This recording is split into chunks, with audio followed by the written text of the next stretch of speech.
हमारे पूज्य महाराज जी जब लाला कह करके हमको पुकारते हैं ना कि लाला तुम ठीक होना, लाला तुम प्रसन्न होना, लाला तुम स्वस्थ होना, बस हमें लगता है कि महाराज जी लाला कह देते हैं और हमारे बारे में थोड़ा सोच लेते हैं ना, इसी से ही ठाकुर जी प्रसन्न हो जाएंगे कि ये प्रसन्न है।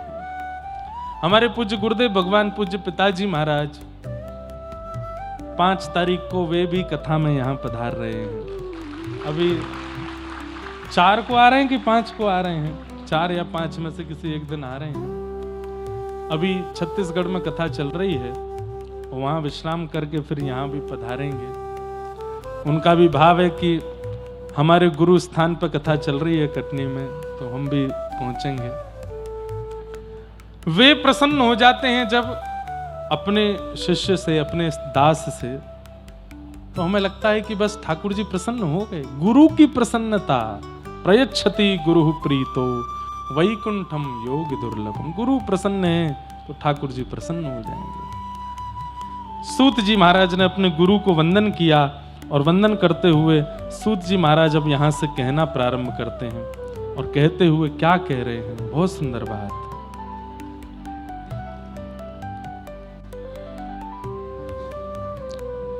सवै पुंसां परो धर्मो यतो भक्ते यदोक्षजे अहैतुक्य प्रतिहता आत्मा संप्रसीदति। सभी प्राणी मात्र का परम धर्म क्या है? कल हम धर्म और परम धर्म पर चर्चा कर रहे थे। सब लोग इधर देखिए, ध्यान से सुनिए बिल्कुल। अब चर्चा ना करें, किसी और की तरफ ना देखें, यहां देखें।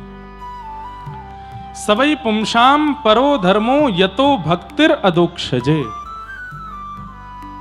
अदोक्षज भगवान की अहैतुकी भक्ति करना।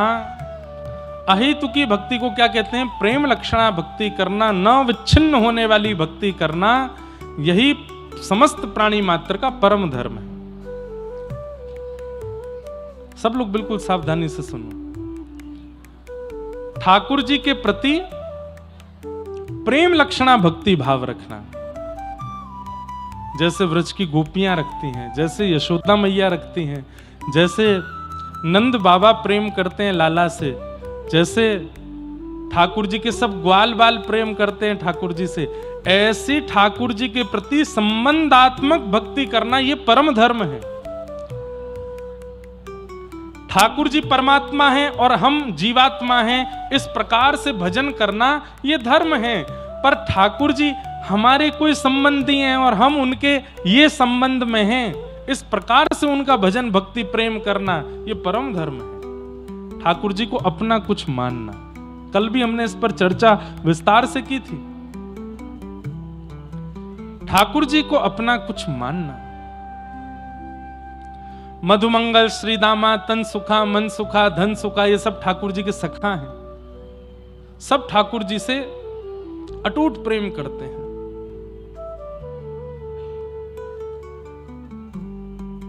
शास्त्रों में कहीं कहीं वर्णन आता है कि जब ठाकुर जी गौ चारण करके लौटते हैं, वाह,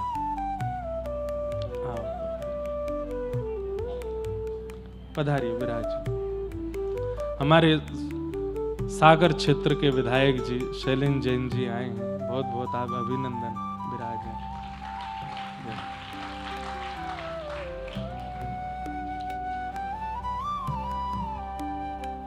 महाराज जी ये भी अद्भुत हैं।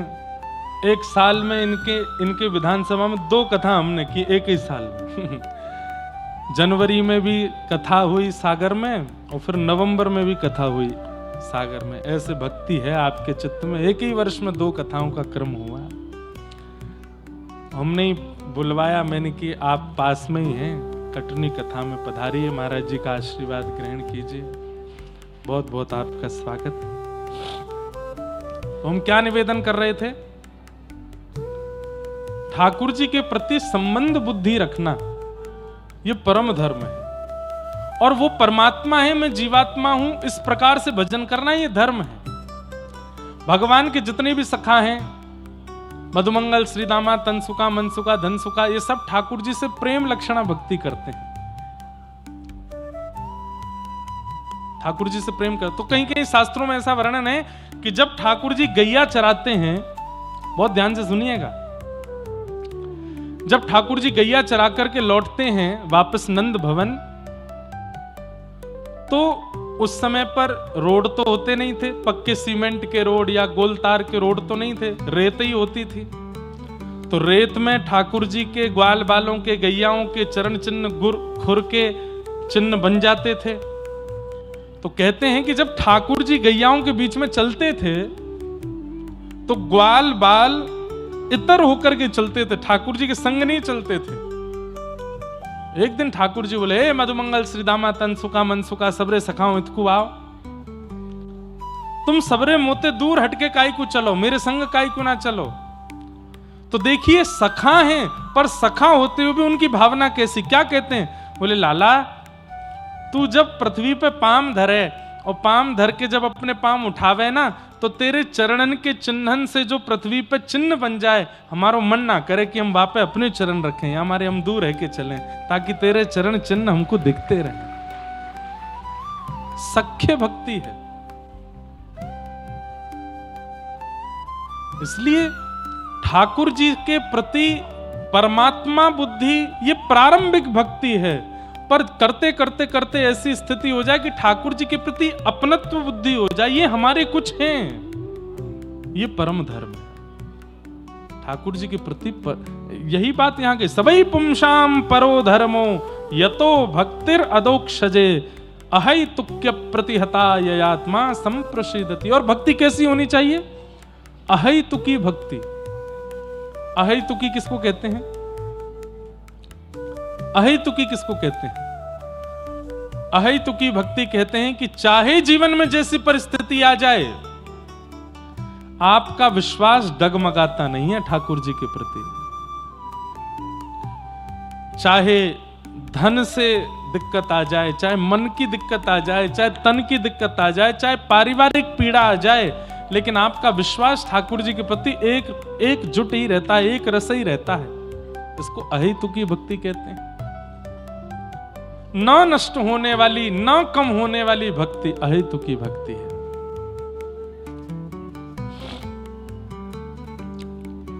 धर्मस्य यापवर्गस्य नार्थोऽर्थायोपकल्पते नार्थस्य धर्मैकान्तस्य कामो लाभाय स्मृत। आप सब लोगों ने एक भक्तिमती भक्त का नाम सुना होगा, जिनका नाम था करमेती बाई। नाम सुना है? करमेती बाई। राजस्थान में जैसे मीराबाई का प्रसिद्धि है, ऐसे ही एक राजस्थान की परम भक्ता हुई श्री करमेती बाई जी। बहुत सुंदर चरित्र है करमेती बाई का।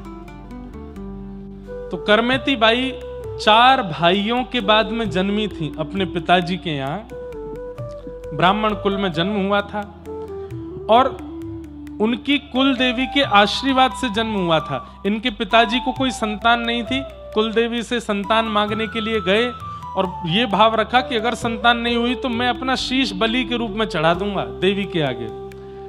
तो बीच रास्ते में ही देवी प्रकट हो गई और देवी ने प्रकट होकर के कही, जाओ 4 पुत्र होंगे तुमको। तो इनके पिताजी, करमेती बाई के पिताजी रोने लगे, बोले माँ आपने 4 पुत्रों का वरदान तो दिया, लेकिन मेरे मन में इच्छा है कि एक पुत्री और हो। तब देवी माँ बोली, मैंने पहली बार ऐसा व्यक्ति देखा है जो पुत्री मांग रहा है, नहीं तो लोग पुत्र ही मांगते हैं, तुमको पुत्री की इच्छा क्यों है? तब इनके पिताजी ने कहा कि पुत्र होने से तो यह पता चलता है कि हम माता पिता हैं, लेकिन पुत्री होने से यह पता चलता है कि हमारा जीवन किसी के लिए है, हमारा जीवन भी एक श्रेष्ठता के लिए है, हमारे जीवन में भी एक बहुत बड़े दान पुण्य का अवसर आएगा इसके दान के लिए, इसलिए आप एक पुत्री प्रदान करो। तो देवी इतनी प्रसन्न हो गई, उन्होंने कहा विद्वान, संपत्तिवान, यौवनवान पुत्र होंगे तुम्हारे, लेकिन भक्ति का वरदान मैं तुम्हारी बेटी को दूंगी। तुम्हारी भक्ति, तुम्हारी बेटी ऐसी भक्त बनेगी कि उसका चरित्र कथाओं में सुनाया जाएगा, मंच से कहा जाएगा। और तब उन्हीं ब्राह्मण के घर में 4 पुत्र हुए। 4 पुत्रों के बाद देवी की कृपा से, कुल देवी की कृपा से कृष्ण भक्त श्री करमेती बाई जी का जन्म हुआ, जिनका चरित्र नाभाजी ने भक्तमाल जी में भी गाया और भी कई संतों ने गाया। करमेती बाई, करमेती बाई जी के प्रसंग के 2, वैसे तो बहुत अच्छा प्रसंग है, पर मैं एक दो भाव सुनाऊं। इनका विवाह निश्चित हुआ, एक राजघराने के एक अच्छे कुल के बालक से इनका विवाह संपन्न हुआ। तो विवाह जिस दिन होना था उस दिन बारात सामने आई। ये ऊपर अपने कक्ष में खड़े खड़े बारात देख रही थी, और तभी इन्होंने मन में विचार किया कि मैंने जन्म किसी का घर बसाने के लिए, अपना घर बसाने के लिए, गृहस्थाश्रम में जाने के लिए नहीं लिया है।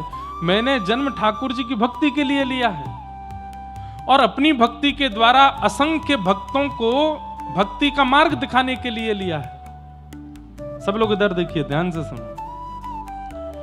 लेकिन माता पिता जबरदस्ती मेरा ब्याह कर रहे हैं, क्या करूं? द्वार पर बारात आ गई थी और करमेती बाई उसी समय घर छोड़ के चली गई।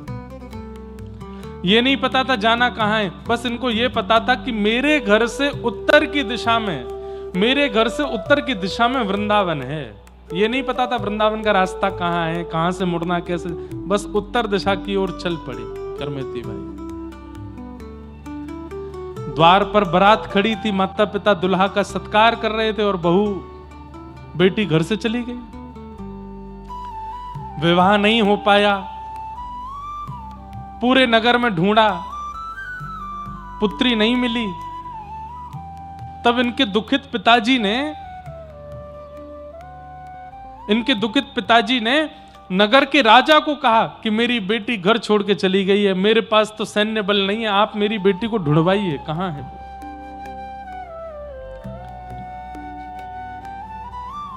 तब राजा ने अपनी सेना लगा दी, बोले ढूंढ के लाओ, कहां गई है ब्राह्मण देवता की पुत्री?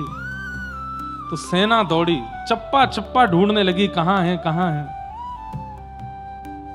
आजकल के बच्चे इन्फ्लुएंस मत होना करमेती बाई से, ये भी तो घर छोड़ के गई थी, पर घर छोड़ के कितनी परम पवित्र भक्ति के लिए गई, आगे सुनिएगा। करमेती बाई को पता चल गया कि राजा की सेना मुझको ढूंढ रही है, कहां छिपूं, ये तो चप्पा चप्पा छान रहे हैं। तभी इन्होंने देखा कि एक रेगिस्तान में ऊंट पड़ा है मरा हुआ, और गीदड़ आदि उस ऊंट को भीतर से खा गए, बाहर का कंकाल बस पड़ा है।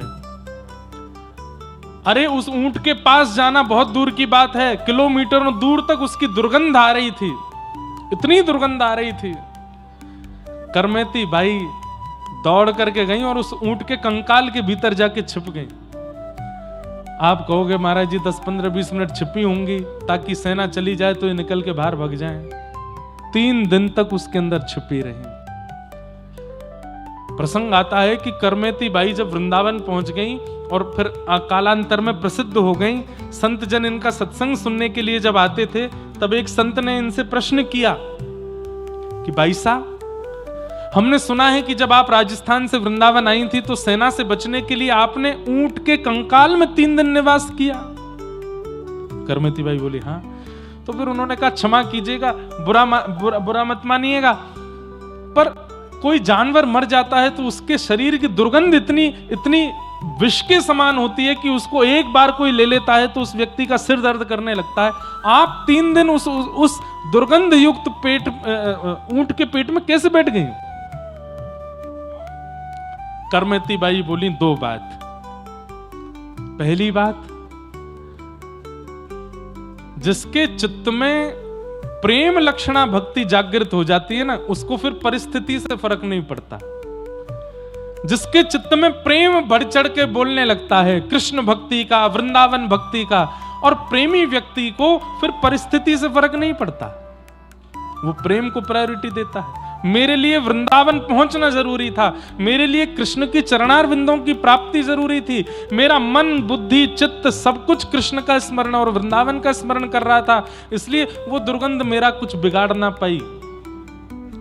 और दूसरी बात जो कही वो तो लाजवाब। करमेती बाई कहती हैं, भैया इससे भी ज्यादा दुर्गंध युक्त मलमूत्र से भरा हुआ मां का पेट होता है। जब हम उसमें 9 महीने गुजार सकते हैं तो कृष्ण की प्राप्ति के लिए 3 महीने दुर्गंध युक्त ऊंट के भीतर नहीं बैठ सकते। हम 9 महीने उस मलमूत्र के भांड पेट में रह के आ सकते हैं, तो कृष्ण प्राप्ति के लिए ये कंकाल रूपी ऊंट के गर्भ का जो दुर्गंध है ये तो कुछ भी नहीं थी उसके आगे।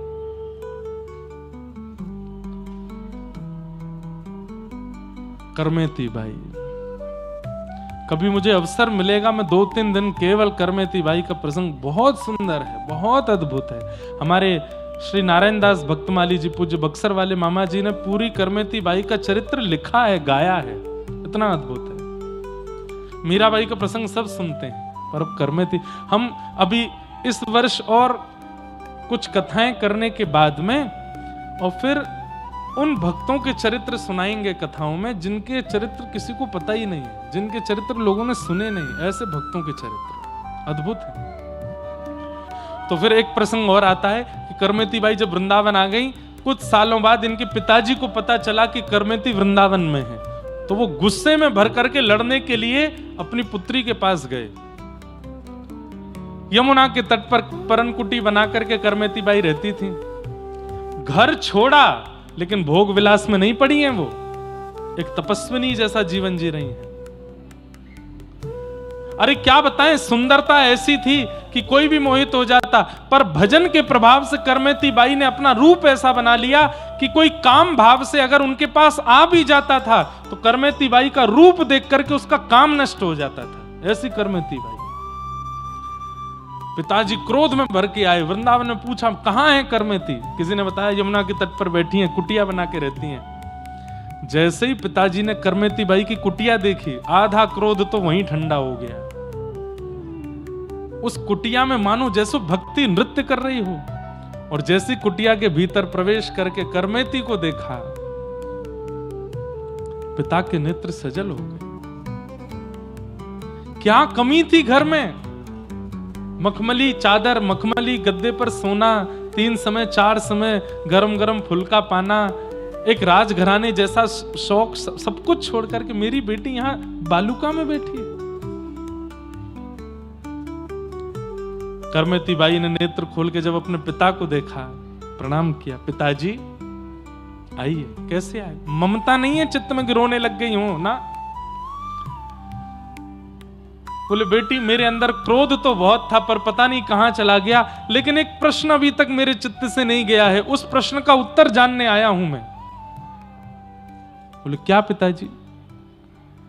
तूने एक बार भी विचार नहीं किया कि मेरे पिता की नाक कट जाएगी, मेरे पिता को समाज में मुंह कैसे दिखाएंगे अगर मैं घर छोड़ के भाग गई तो? मेरे द्वार पर बारात खड़ी थी लाली, एक परिवार अपना पूरा घर सजा करके और किसी दूसरे परिवार के स्वागत में वहां खड़ा था। एक व्यक्ति दुल्हा बन करके आया, उसके माता पिता सब परिवार लोग आए। तूने एक नहीं 2-2 परिवार और पूरे कुल में मेरी नाक कटा दी। तूने एक बार भी विचार नहीं किया कि मेरे पिता के साथ क्या होगा अगर मैं ऐसा करूंगी तो? माना तेरी भक्ति प्रधान है, माना तेरा वृंदावन आना निश्चित है, माना कि तुझे कृष्ण भक्ति चाहिए, लेकिन तूने अपने पिता का चिंतन क्यों नहीं किया? करमेती बाई ने ऐसा उत्तर दिया, हो सकता है कई माता पिताओं को अच्छा ना लगे, लेकिन यह बिल्कुल शास्त्रीय बात थी। करमेती बाई क्या बोली? पिताजी मेरी क्षमा बहुत छोटी है आपके अपमान के आगे, इसलिए मैं अगर क्षमा मांगूंगी तो शायद मैंने जो किया उसमें मुझे क्षमा नहीं मिलेगी, लेकिन ये संसारी विषय है। आध्यात्मिक विषय यदि देखोगे तो पिताजी मेरी बात आपको कड़वी लगेगी, आप कहो तो मैं कह दूं। पिताजी बोले बोलो। बोले पिताजी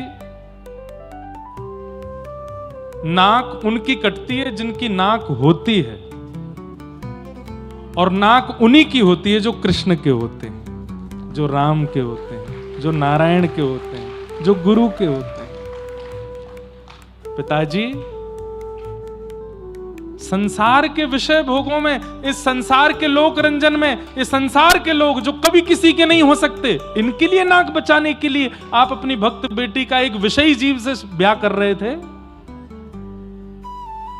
नाक आपकी नहीं कटी पिताजी, अगर ब्याह हो जाता तो मेरी कट जाती, क्योंकि मैं कृष्ण की हूं, मैं राम की हूं, और उसके बाद भी एक विषयी व्यक्ति को अपने जीवन में आने का अवसर देती मैं, मेरी नाक कटती पिताजी।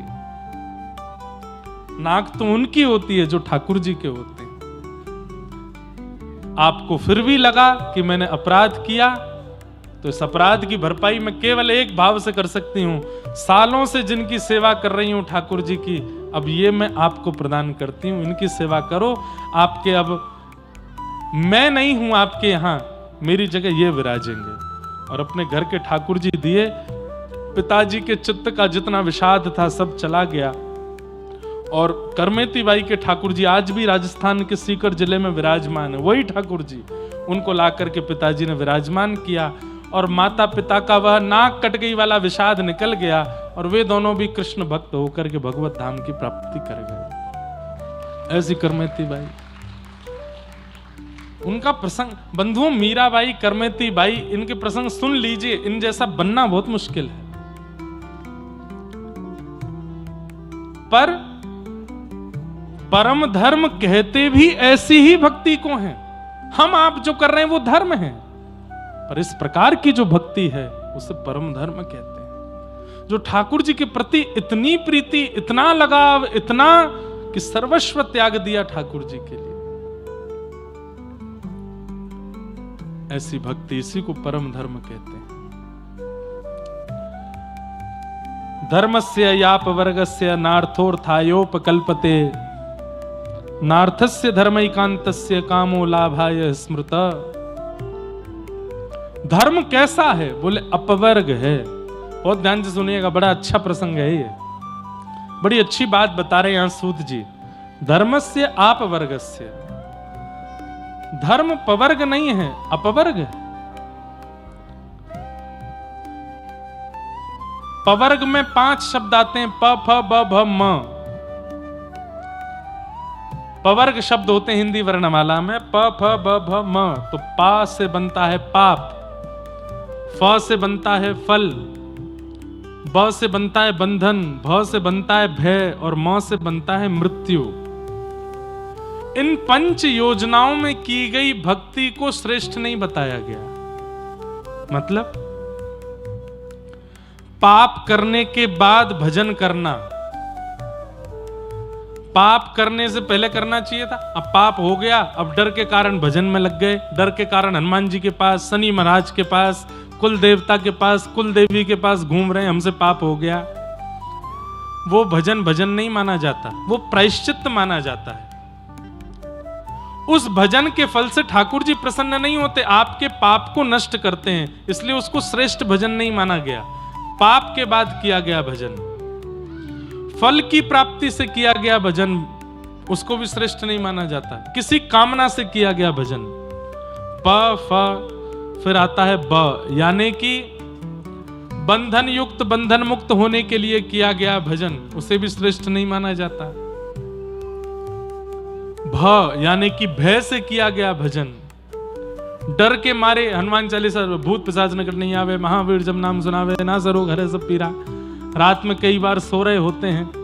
अब हम जहां रुके हैं कटनी में, बहुत बढ़िया जगह है, बहुत बढ़िया निवास है, इतना बढ़िया सुंदर घर है, लेकिन वहां सामने ही रेलवे लाइन है।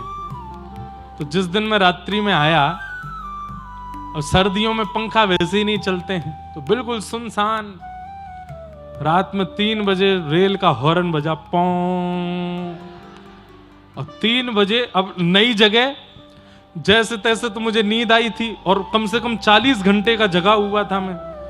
और जैसे ही वो आवाज आई, तो आवाज भी, हॉर्न भी बजता है 2-4 सेकंड तक। तो मैं थोड़ी देर तो यही देखता रहा, कौन कोई चुड़ैल आ गई क्या यहाँ पे, कौन चिल्ला रहा है। और वास्तव में मन से निकला भूत पिशाच निकट नहीं आवे, महावीर जब नाम सुनावे। और फिर वो जब घड़गड़ घड़गड़ घड़गड़ आवाज, अरे मैंने की रेलवे लाइन है सामने। फिर पर्दा हटा के देखा तो मैंने की ओहो। तो भय से किया गया भजन उसको भी श्रेष्ठ नहीं माना जाता।